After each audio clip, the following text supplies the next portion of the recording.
Hello everyone. We know Tap Fantasy Season 3 is coming to an end. This is a preview of Tap Fantasy Season 4. So, let's begin. In-game club recruitment will be optimized, making your club easier to find.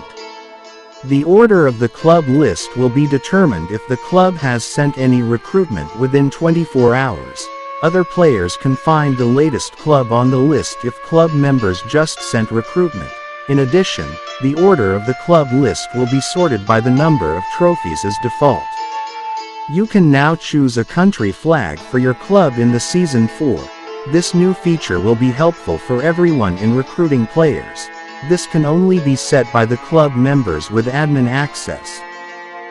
From now on, you can view the tab of team members once the fight is completed in Slime Rift and Seal Land. Friend intimacy increases once a fight is completed. In addition, you can click Add to send a friend request. In the new season, the treasure chests you find in the Abyss Secret Land will have a shield once it spawns. You have to break the clock in a short period after half of the chest shield is cleared. Otherwise the shield will go full again, similar to the world boss mechanism. The shield of chests can be hit by multiple players, and it can only be picked once the shield is broken. It is open for looting to everyone. Let's talk about Special Incident. Special Incident is a new game feature that you can find on the world map next season, but please remember all of those incidents can only be experienced once. Special Incident includes Bubble Hot Spring, Shipwreck, Picnic, Sacred Tree, Bubble Hot Spring. You can find the Bubble Hot Spring on the map and recover your AP point by interacting with it. Shipwreck. You can find the shipwreck on the map and obtain a piece of random equipment by interacting with it. Picnic. You can find the picnic on the map and obtain random fine food by interacting with it. Sacred Tree. You can find the sacred tree on the map and obtain some green gems by interacting with it.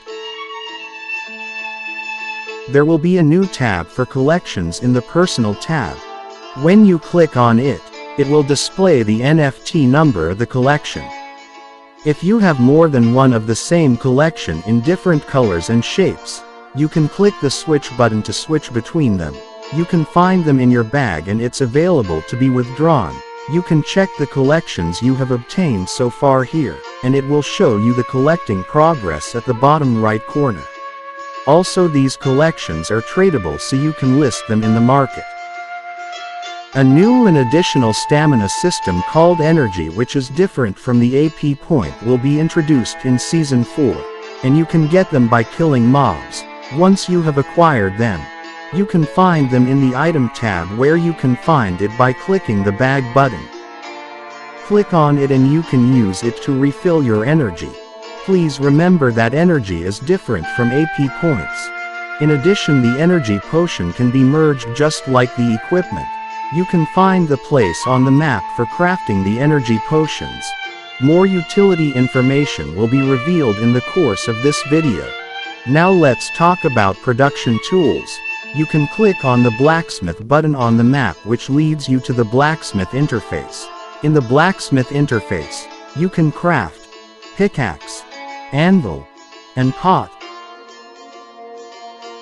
An anvil is a prerequisite for crafting the pickaxe, which means you need to have an anvil first in order to produce the pickaxe. You need some veins and MC to craft the anvil, and making better anvils require you more resources. Anvil has durability and it will be consumed every time when you craft the pickaxe. You can repair the anvil when the durability is low with gold or diamond. The anvil cannot be used once the durability is 0. Pickaxe. You will get a default pickaxe at the beginning, but if you want a pickaxe with better quality, you need to have the anvils and consume veins. The better quality of the anvil is, the better quality of the pickaxe you can make. High-end pickaxe needs different veins and a high anvil. Pot. You can craft the pot by consuming MCs. Lastly, All of those production tools can be listed on the market for sale. Fine Food 2.0 is. In the Season 4 you will need the pot to craft fine food, and you can get the pot from the blacksmith. Crafting different fine food requires different pots in terms of rarity. In simple words, better fine food needs better pots. Pots also have durability. Crafting food consumes durability, and you can repair it with gold or diamond. You can find the Fine Food tab on the map because the original Fine Food tab will be removed. Special Fine Food. Once your character reaches the full level, the original feed button will be replaced by the afternoon tea button. Each type of afternoon tea corresponds to each character's stat. Stats will be added directly after feeding. There is an upper limit for feeding. When you reach the limit you will be prompted to come back and try again tomorrow. You can trade afternoon tea in the market. In Season 4, you can now start excavating in some areas of the land of Odin. You will see an energy bar on the top of your character when you near the place where you can excavate. Excavation consumes your energy, and you will not be able to do excavation when you have insufficient energy. Energy recovers as time passes.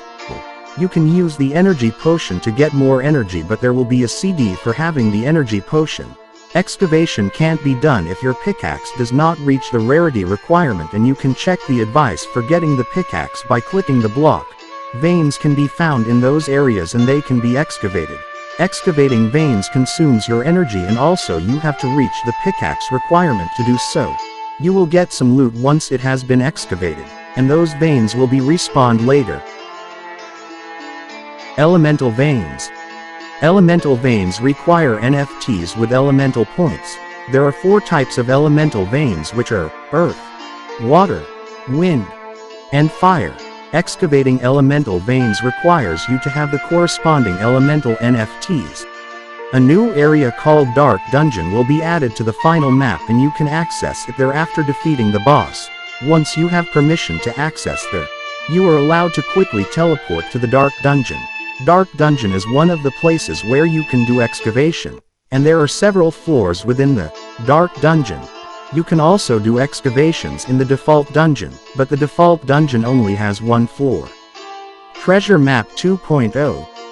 We have 2 treasure maps, which are Default Treasure Map and Dark Dungeon Treasure Map.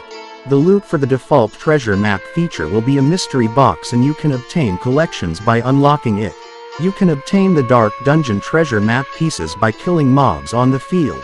Each starred treasure map piece corresponds to 1 floor of the Dark Dungeon. Once you have all 4 pieces, you will be shown where you can get the treasure within the Dark Dungeon. Footprints. Another new feature of the upcoming update is the addition of footprints. During the exploration in the Dark Dungeon, when staying in place for more than 1 second, a small bubble will appear above your character to send a message. Click on the message bubble to choose a preset message. Stand on the footprints for 1 second and the message sent from others will pop up. Lastly, we will talk about the Rune system. The Rune factory can be found on the map. You can access it by clicking. Alice is in the Rune factory, and she will get you some runes if you get her some magic crystals. When you click on Alchemize, Alice will get you an unidentified rune core. There are 3 identification phases, which are Identification Phase 1, Identification Phase 2 and Identification Phase 3. The pattern and color of the rune will be identified in Phase 1. The shape of the rune will be identified in Phase 2. The star levels of the rune will be identified in Phase 3. Runes can only be used as long as it goes through all identification processes. Any incomplete runes can't be equipped but can be listed on the market. More information on identification of runes is available on link in the description of this video. Transform the runes. When you are not happy with the rune spell, you can try the transform button to change another spell. Please notice that the transform function only affects the pattern of rune. Disenchant the runes. You can disenchant the unwanted runes for unique resources that will be something essential. Trading the runes. Runes in all phases can be traded. Runes in all phases can be traded on the in-game market. This means you can list the completed identified runes or runes identified in Phase 1. The unidentified rune core cannot be traded on the in-game market, so please remember that. Equipping the runes. Just like equipment, runes can also be equipped. As you can see from the image above, each character can have 3 runes equipped. However, a character can't have 2 runes that have the same pattern. Thank you for watching this video. Please like and subscribe to Tap Fantasy YouTube channel. See you in Season 4. Bye.